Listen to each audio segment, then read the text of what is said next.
오늘 외국인이 3조 5천억 원 매수를 했습니다. 그래서 오늘 매수 규모가 상당히 커요. 네, 그래서 오늘만 3조 5천억 원 매수했고 선물 쪽에서는 뭐 400억 원 매도하기는 했습니다만 현재 7조 원 넘게 누적이 지금 쌓여 있는 그런 상태이기 때문에 외국인들의 뭐 국내에 대한 방향성은 여전히 위쪽이다라고 좀 볼 수 있겠죠. 근데 오늘 뭐 역대급으로 3조 5천억 원 매수가 들어왔는데 오늘 아까 장 초반에 어쨌든 개인들이 엄청 많이 매도를 하더라고요. 그래서 오늘도 한 2조 가깝게 개인들 매도했고 이제 기관에서도 금투를 중심으로 한 1조 5천억 원 매도가 나왔습니다. 거의 개인들이 오늘 많이 팔았다고 봐야 될 거고요. 근데 이거는 아마 이제 최근에 저점 어제 좀 반등이 나왔기 때문에 일단은 좀 단기 수급이죠. 단기로 레버리지 ETF나 이런 것들을 통해서 조금 단기 베팅을 한 그런 수급들이 오늘은 차익 실현이 나왔다고 생각을 하고요. 근데 어쨌든 개인들이 이렇게 팔았던 물량들을 다 외국인이 지금은 좀 담고 있는 상황이에요. 그래서 본격적으로 수급이 이제 외국인들 쪽으로 넘어가고 있다라는 생각이 좀 들기는 합니다. 네, 근데 이게 3조 5천억 원이 어느 정도인가 하고 이제 봤거든요. 근데 이게 되게 엄청 오랜만이에요. 코스피에서 3조 넘게 산 게 이제 최근에 제일 많았던 게 15일, 지난주에 2조 5천억 원 들어온 게 일단은 최근엔 제일 많았던 거였었거든요. 근데 3조 이상 들어온 게 언제였나? 라고 좀 보니까 지금이 몇 월이죠? 7월이잖아요. 5월 달, 5월 6일 날, 요때 마지막으로 3조 4천억 원 매수하고 5월 6일 이후로는 계속 매도만 하다가 뭐 매도할 때 막 7조, 8조 막 이렇게 매도를 하다가 거의 2달 만에 이제 3조 원 넘게 매수가 들어온 거거든요. 3조 2달 반 만에 들어온 역대급 매수라고 보시면 되겠습니다. 그래서 본격적인 외국인 장세가 이제 시작이 되는 거 아닌가라는 좀 생각을 가지고 있는데, 근데 그거는 생각을 하셔야 돼요. 외국인 장세가 하나의 단점이 있거든요. 쉽지 않습니다. 외국인들은 보통 개인들한테 쉽게 수익을 주지 않아요. 엄청 흔들 겁니다. 그래서 이제 결국은 우리가 계속 좀 생각을 해야 되는 거는 계속 좀 사실 외국인들이 흔들 때마다 좀 하는 거는 뭐 외사의 리포트들이나 그리고 아니면은 뭐 이제 뭐 피크아웃에 대한 어떤 우려를 좀 심을 수 있을 만한 내용들이나 이런 것들을 슬금슬금 이제 풀면서 좀 시장의 변동성을 야기를 하거든요.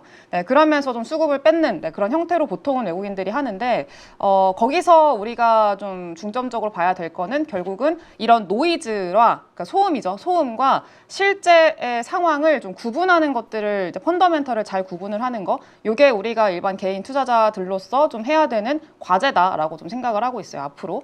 네, 그래서 외국인들은 보통 개인들한테 쉽게 수익을 잘 주지 않습니다. 그래서 많이 흔들 거고 그리고 흔들리는 상황들도 많을 거고 그럴 건데 이런 좀 진짜 그 소음과 그리고 진짜 어떤 좀 그 펀더멘털과 이런 것들은 우리가 잘 구분을 하자 앞으로 그렇게 한번 말씀을 좀 드리고요. 네, 그래도 어찌 됐든 간에 외국인들 장세로 넘어가고 있다라는 거는 괜찮습니다. 왜냐면은 뭐 지수의 반등을 그동안 보통 외국인이 많이 결정하는 사례들이 되게 많았었거든요. 그래서 지금은 당연히 뭐 개인들이 이제 최근까지는 개인들의 매수가 시장을 많이 이끌었었잖아요.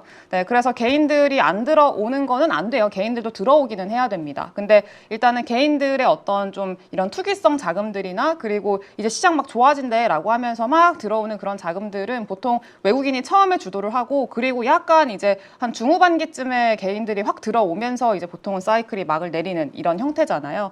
네, 그래서 보통은 외국인이 이런 반등을 좀 이끌어 갈 때 상당히 그래도 좋습니다. 그래서 과거의 사례들을 좀 보니까 이전에도 지수의 반등을 외국인이 결정하는 사례들이 좀 있었대요. 요거는 하나증권에서 나온 리포트에서 이제 발췌를 해 온 겁니다. 그래서 지금 그 지수 반등의 상관관계를 좀 해석을 한 거를 보니까 이제 코스피가 고점 대비해서 마이너스 25%까지 하락했던 과거의 사례들을 좀 봤대요. 근데 과거의 사례가 이제 그 과거 코스피가 급등하고 나서 급락했던 사례 중에서 고점 대비해서 25% 급락했던 많이 빠졌던 그 케이스가 총 4번이 있었대요. 근데 그게 첫 번째가 IT 버블 1차, 2차 때 그리고 차이나 쇼크, 두바이 쇼크 이렇게 4번이 있었다고 합니다. 네, 근데 근데 이 반등의 이후에 어떤 그 쇼크가 있고 나서 주가의 흐름은 조금 나뉘어졌는데 이거를 그 결정지었던 방향성을 결정지었던 가장 큰 차이는 외국인의 수급이었대요. 네, 그래서 추가의 하락 여부 혹은 반등 여부를 외국인이 결정을 지었다라는 얘기고요. 그래서 IT 버블 시기 같은 경우에는 주가가 하락했을 때 외국인이 매도를 계속했대요. 주가가 하락을 하더라도 그냥 계속 던진 거죠, 외국인들이. 네, 그럴 때 낙폭이 계속 확대가 됐다라고 이제 보시면 될 것 같아요. 그래서 이때 이제 외국인이 그 IT 버블 시기 때 매도를 계속 확대를 하면서 이제 그 마이너스 25% 고점 대비해서 밀린 이후로 추가적으로 10% 이상씩 더 빠지는 네, 그런 형태가 있었습니다. 1년 동안. 네, 근데 이제 차이나 쇼크랑 두바이 쇼크 요때를 좀 보니까 외국인들의 매수가 이제 급락 이후에 이어졌었고요. 그리고 개인은 매도하는 그런 형태였대요. 지금이랑 좀 비슷하죠. 외국인은 이제 리밸런싱을 좀 하면서 매도 이후에 다시 매수하는 그런 흐름들이 있었고요. 개인들은 좀 본전 심리가 강해지기 때문에 본전 매도하는 그러면서 그 개인들의 물량을 외국인들이 뺏어가는 그런 형태가 있었다고 합니다. 그래서 그런 구도가 형성이 되고 나서 지수는 반등을 했대요. 그래서 1년 후의 수익률이 이제 앞서 말씀드린 IT 버블 때랑 완전 상반된 결과가 나왔는데 1년 후 수익률이 이제 두바이 쇼크랑 차이나 쇼크 때에는 이제 16% 그리고 20% 이렇게 좀 급등 나오는 모습들이 있었다. 그래서 방향성이 아예 완전히 갈렸다라고 보시면 되겠습니다. 그래서 결론적으로 봤을 때는 그럼 최근에 우리의 시장의 조정, 고점 대비해서 뭐 코스피가 30% 이렇게 빠졌는데 지금의 조정이 그러면 이 차이나 쇼크랑 두바이 쇼크 요때와 비슷한지 아니면 IT 버블 때와 비슷한지 요거를 좀 상황 판단을 해야 되잖아요. 네, 근데 지금의 최근 외국인들이 지난주부터 지속적으로 연속적으로 들어오고 있는 외국인의 매수세가 지속되고 있는 현 상황 자체가 IT 버블보다는 요 차이나랑 두바이 쇼크의 사례랑 오히려 유사하다라는 거를 좀 볼 수 있을 만한 상황이라고 생각이 듭니다. 네, 그래서 외국인이 매수가 계속해서 유지가 되는 네, 그런 상황에서는 1년 뒤에는 평균적으로 한 15%에서 25% 사이의 상승이 보통은 좀 기록이 되더라라는 게 좀 과거의 사례를 통해서 우리가 확인을 했기 때문에 그 정도의 기대 수익률을 바탕으로 좀 저점 매수도 가능하지 않을까라고 좀 판단을 할 수 있는 거죠. 그래서 어쨌든 좀 그런 상황들이 있고요. 그리고 워낙에 또 외부적인 환경을 생각을 해보면 뭐 레버리지 ETF 관련된 또 내용들도 최근에는 좀 많이 둔화가 되고 있는 흐름이고 그리고 최근에 뭐 외국 그 외사들 측에서도 한국의 뭐 시스템 리스크로 확장될 가능성은 거의 없고 그리고 지금 좀 이런 ETF로 인한 어떤 변동성도 절반 이상 축소가 됐다라고 좀 평가를 하고 있는 상황이잖아요. 실제로 많이 둔화가 되고 있기도 하고 네, 그리고 이런 실질적인 펀더멘털은 변화한 게 없고 이러니까 아마 조금 지금은 오히려 외국인들의 순매수가 들어오고 있는 상황을 리밸런싱으로 네, 그리고 외국인이 주도하는 외국인 주도 장세로 변화하고 있다라고 판단을 하는 게 지금은 맞지 않을까라고 좀 생각을 하고 있습니다.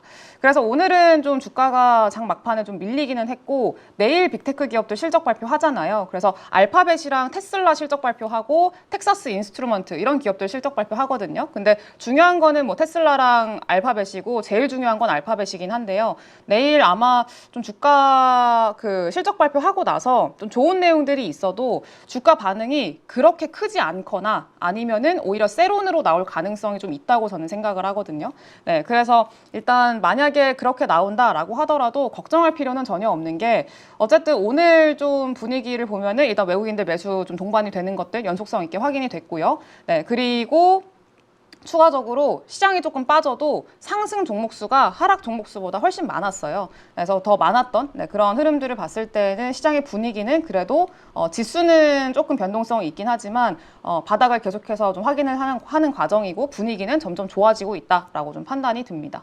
네, 그래서 앞으로 기회는 훨씬 더 많을 거라고 생각을 하거든요. 오히려 기회로 활용할 수 있을 만한 섹터들도 더 많아질 거고 그리고 기회로 좀 삼을 수 있을 만한 상황들도 많아질 거라고 생각을 하고 있어요.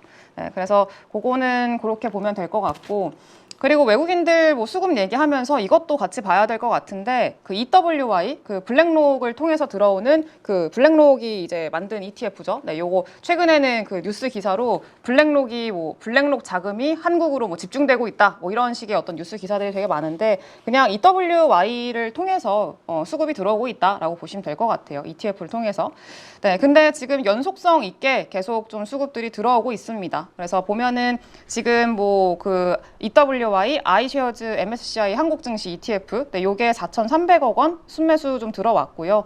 그리고 그 외에도 이제 ETF를 통해서 자금들이 계속 좀 들어오고 있는 그런 상황입니다. 그래서 최근에 2조 원 정도 들어오고 나서 그 이후에도 계속해서 순매수 규모를 좀 유지를 하고 있는 상황이기 때문에 이것도 수급적인 측면에서는 긍정적이라고 생각이 들어요.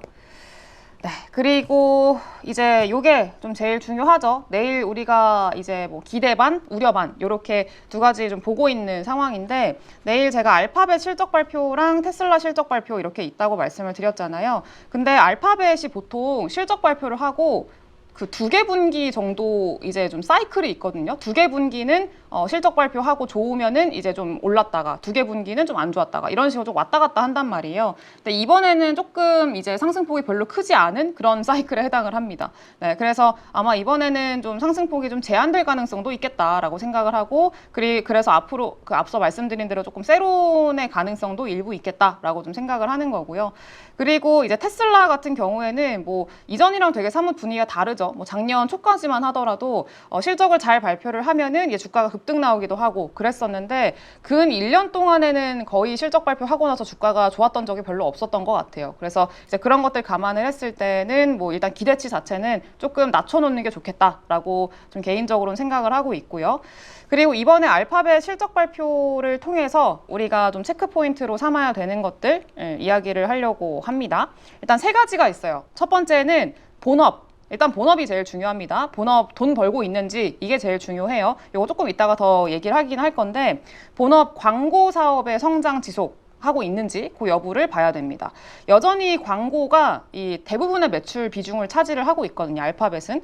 그래서 거의 뭐 73% 정도의 전체 매출의 비중을 차지를 하고 있기 때문에 여전히 본업은 광고 매출이에요. 그래서 이게 지금 성장을 하고 있는지, 더 돈을 잘 벌고 있는지, 어쨌든 알파벳도 빅테크 기업들 다 마찬가지긴 합니다만 돈을 본업에서 잘 벌어서 그걸로 투자를 하는 거잖아요. 그렇기 때문에 주머니에 좀 현금이 빵빵해야 되고 계속해서 좀 수입이 좋아야지만 앞으로 더 많은 투자를 할 수가 있기 때문에 어쨌든 본업이 좋은 게 지금은 제일 중요합니다.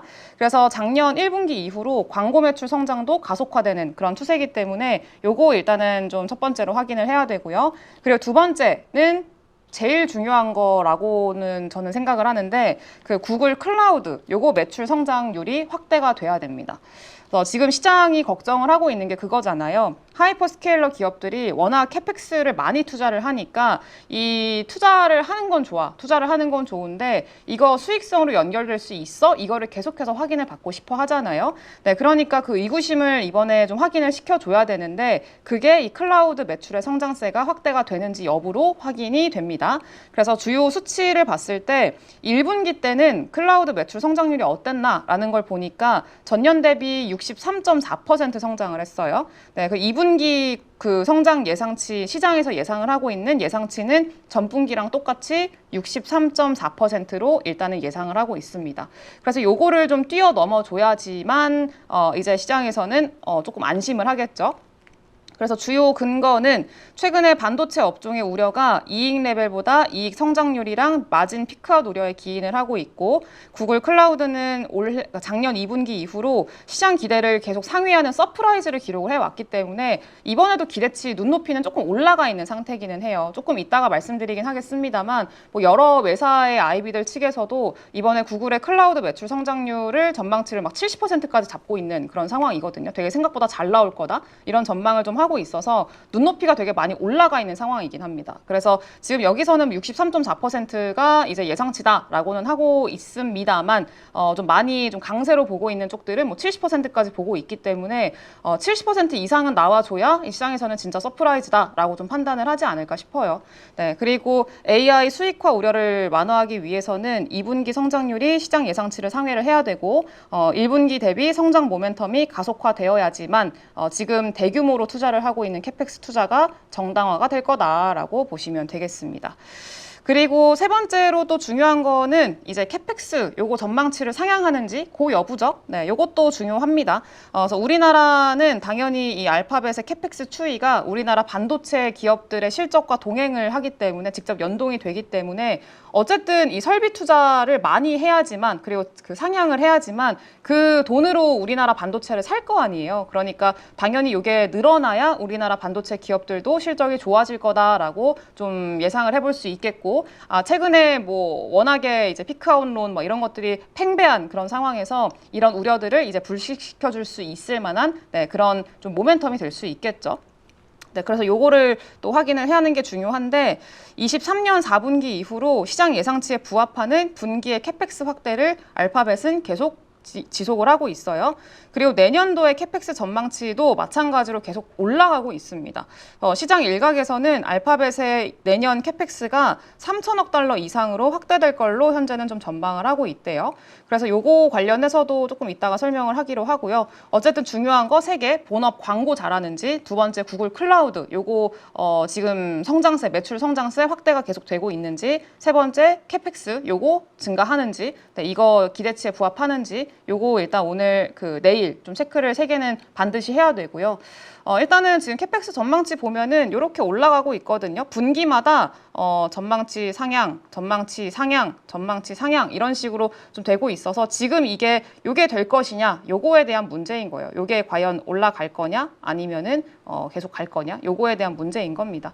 근데 아마 시장에서는 대부분 아마 캐펙스를 상향을 할 거다라고 지금은 전망을 하고 있죠. 왜냐면은 또 어쨌든 최근에 알파벳도 대규모로 자금 조달을 했잖아요. 채권 발행을 해가지고. 네, 그래서 자금 조달을 했는데 목적을 다 어쨌든 투자, 그리고 AI 투자랑 그리고 AI 주도력 확보 이런 것들을 목적으로 제시를 했는데 만약에 캐펙스 투자를 안 하겠다, 조금 줄이겠다라고 하면은 사실 최근에 했던 그 채권 자금 조달의 의미가 없어지는 거거든요. 그러면은 그 채권 조달에 참여를 했던 투자자들 입장에서는 뭐야, 너네 사기꾼이야? 이렇게 될 수도 있잖아요. 그래서 아마 난리가 날 겁니다. 그래서 아마 이번에 알파벳 같은 경우에는 당연히 캐펙스를 상향을 할 걸로 일단은 예상을 하고 있고, 그 근거에 대해서 조금 이따가 더 한번 설명을 드리기로 하고요.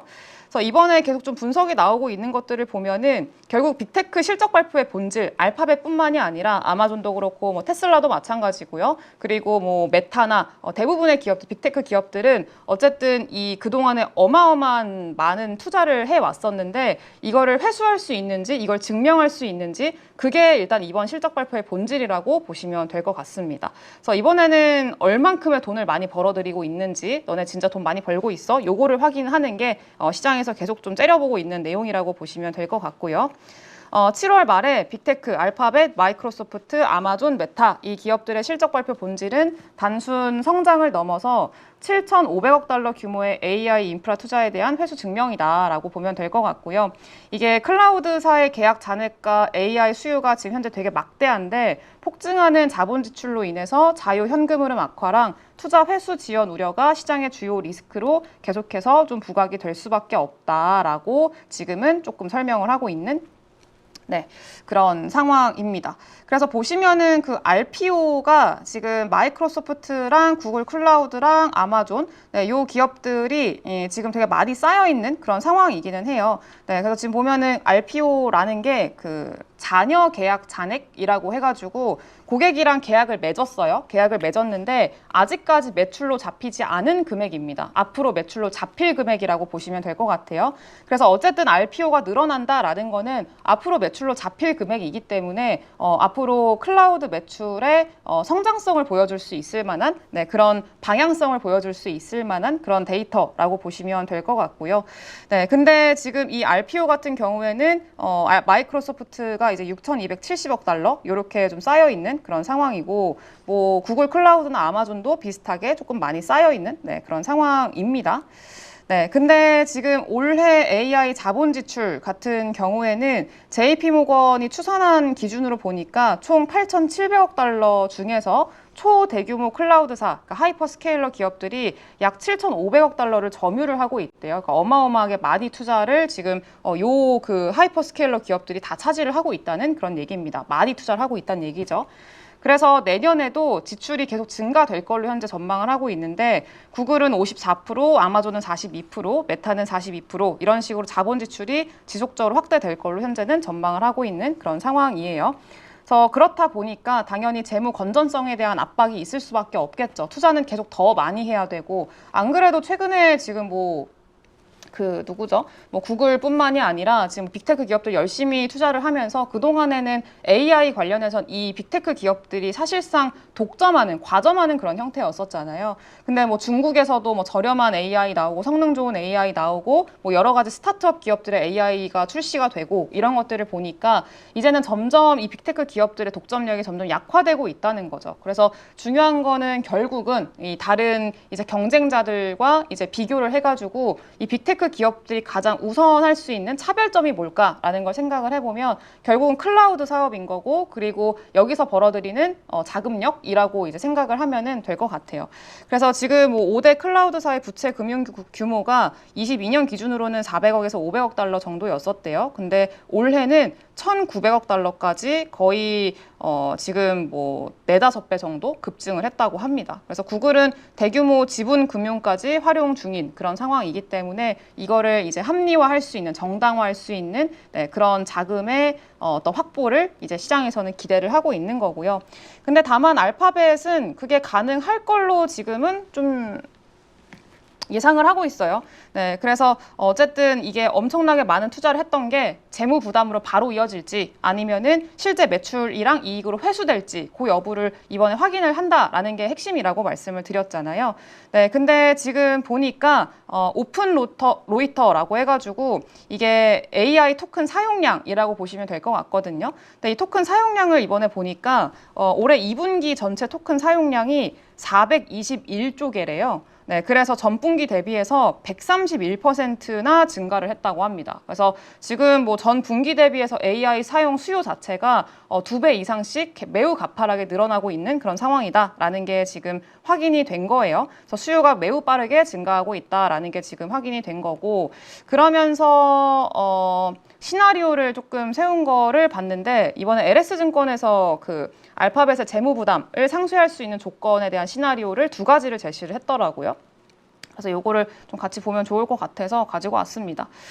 일단은 첫 번째는 감가상각비 증분, 네, 요거를 흡수하는 시나리오입니다. 네, 그래서 감가상각비 증분 418억 달러, 요거 흡수 조건인데, 그러니까 내년에 구글이 AI 인프라 투자를 하면서 추가로 떠안게 되는 감가상각비가 지금 추정 기준으로 했을 때 418억 달러 정도가 된대요.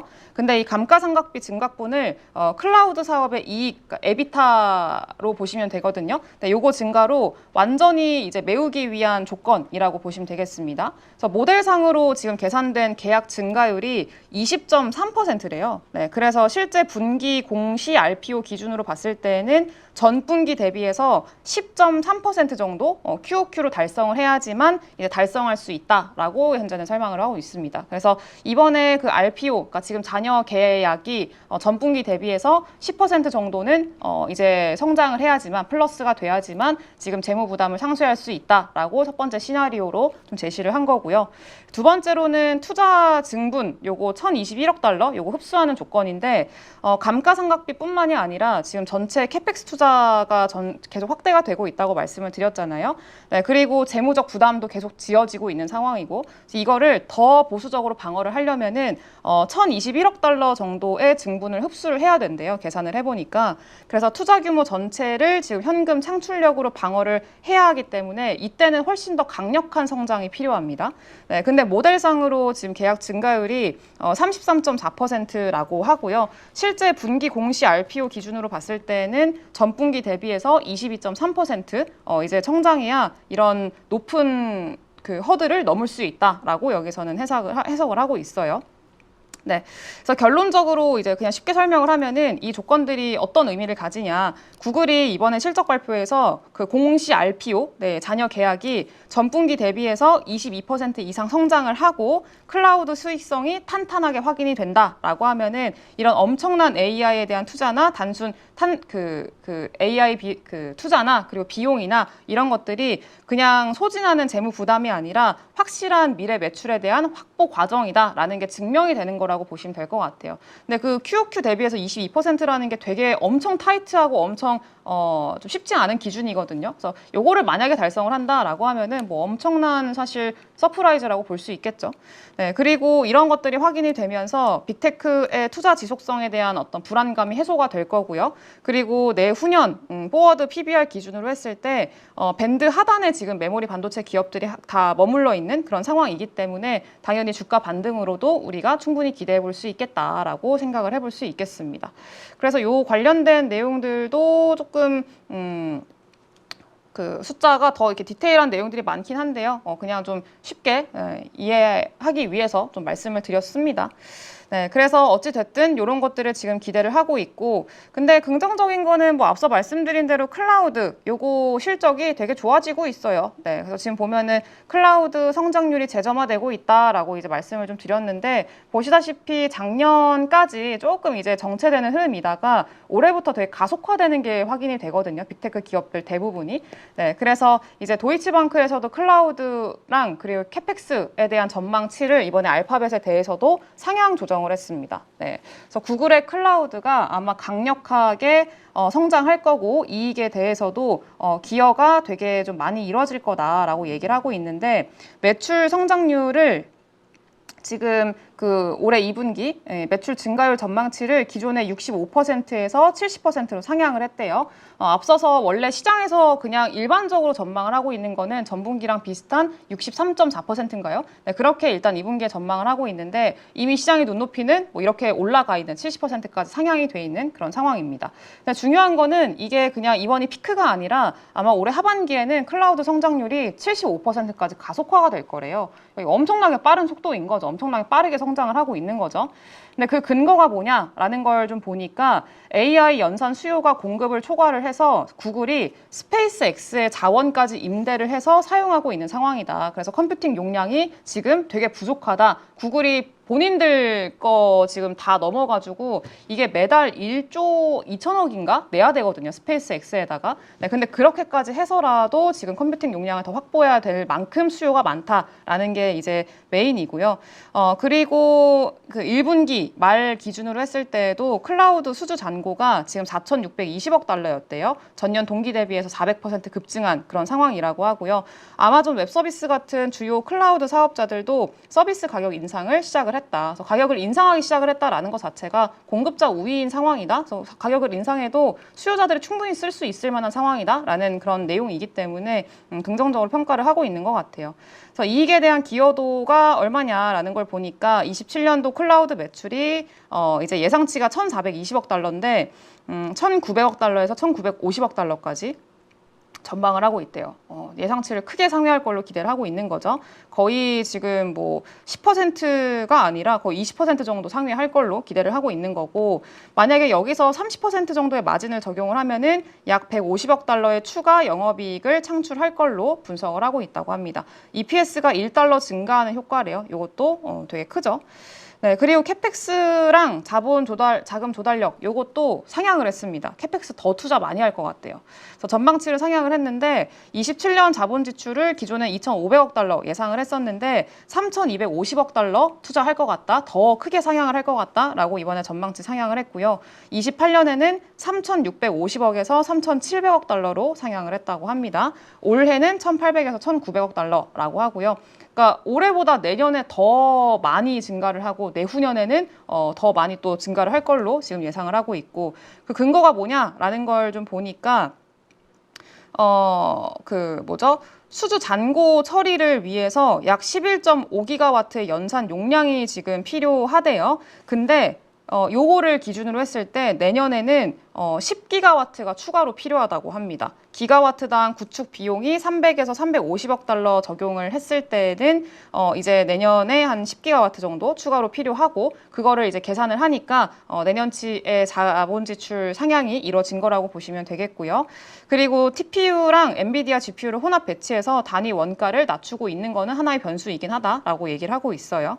네, 근데 결론적으로 봤을 때는 어쨌든 캐펙스 계속 늘어날 거다. 근데 감당 가능한 가능하다. 그만큼 수요 많고 현금 능력 창출 매우 뛰어나 현금 창출 능력 매우 뛰어나고 걱정할 수준은 아니다라고 이제 좀 얘기를 했습니다.